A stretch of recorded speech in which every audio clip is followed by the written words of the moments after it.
আইসিটির এই ভিডিও লেকচারে তোমাদের সবাইকে স্বাগত জানাচ্ছি। আমি মোস্তাফিজুর রহমান।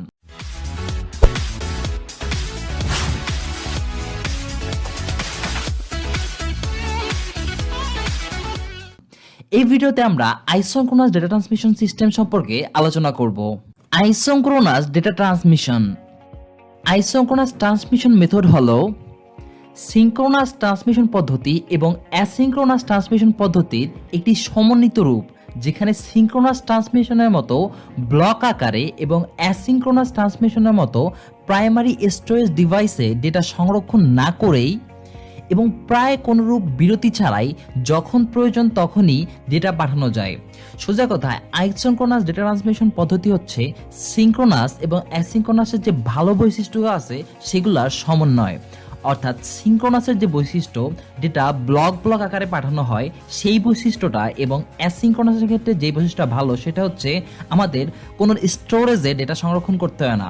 এই বৈশিষ্ট্য দুইটা অ্যাড করে বানানো হয়েছে আইসোক্রোনাস ডেটা ট্রান্সমিশন। অর্থাৎ সিঙ্ক্রোনাস এবং অ্যাসিঙ্ক্রোনাসের সমন্বিত ডেটা ট্রান্সমিশন পদ্ধতি হলো আইসোক্রোনাস ডেটা ট্রান্সমিশন পদ্ধতি। এবার চলো আইসোক্রোনাস ডেটা ট্রান্সমিশনের কিছু বৈশিষ্ট্য সম্পর্কে জেনে নেওয়া যাক।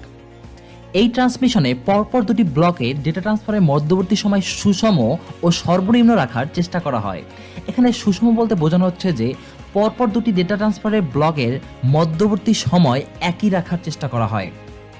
সাধারণত রিয়েল টাইম অ্যাপ্লিকেশনের ডেটা ট্রান্সফারে এই পদ্ধতি বেশি ব্যবহৃত হয়, যেমন লাইভ সম্প্রচার টিভি বা ভিডিও স্ট্রিমিং।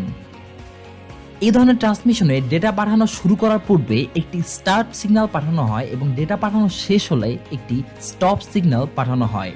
আর এই স্টার্ট ও স্টপ সিগন্যাল দিয়েই ডেটার মধ্যে সমন্বয় সাধন করা হয়। আইসোক্রোনাস ডেটা ট্রান্সমিশন সিস্টেমের দু একটা অসুবিধাও কিন্তু রয়েছে, যেমন আইসোক্রোনাস পদ্ধতিতে নির্দিষ্ট সময়সীমার শর্তাধীনে ডেটা পুনঃপ্রেরণ সম্ভব নয় বলে ডেটা প্রেরণের ক্ষেত্রে ভুল ত্রুটি শনাক্ত করা যায় না। তাছাড়া এই ট্রান্সমিশন পদ্ধতিতে প্রেরকের পাঠানো ডেটা ব্লক প্রাপকের নিকট সঠিকভাবে পৌঁছেছে কিনা তা পরীক্ষা করে দেখার কোনো উপায় নাই, এবং ভুল সংশোধনের কোনো ব্যবস্থা আইসোক্রোনাস ডেটা ট্রান্সমিশন সিস্টেমে নেই। আর এজন্য সকল ক্ষেত্রে একটি নির্ভরযোগ্য কোনো পদ্ধতি নয়। অর্থাৎ আইসোক্রোনাস ডেটা ট্রান্সমিশন পদ্ধতি একটি নির্ভরযোগ্য ডেটা ট্রান্সমিশন পদ্ধতি না। আশা করি আইসোক্রোনাস ডেটা ট্রান্সমিশন পদ্ধতির এই সংক্ষিপ্ত ভিডিও তোমাদের বুঝতে কোনো সমস্যা হয় নাই। পরবর্তী ভিডিও দেখার আমন্ত্রণ রইল।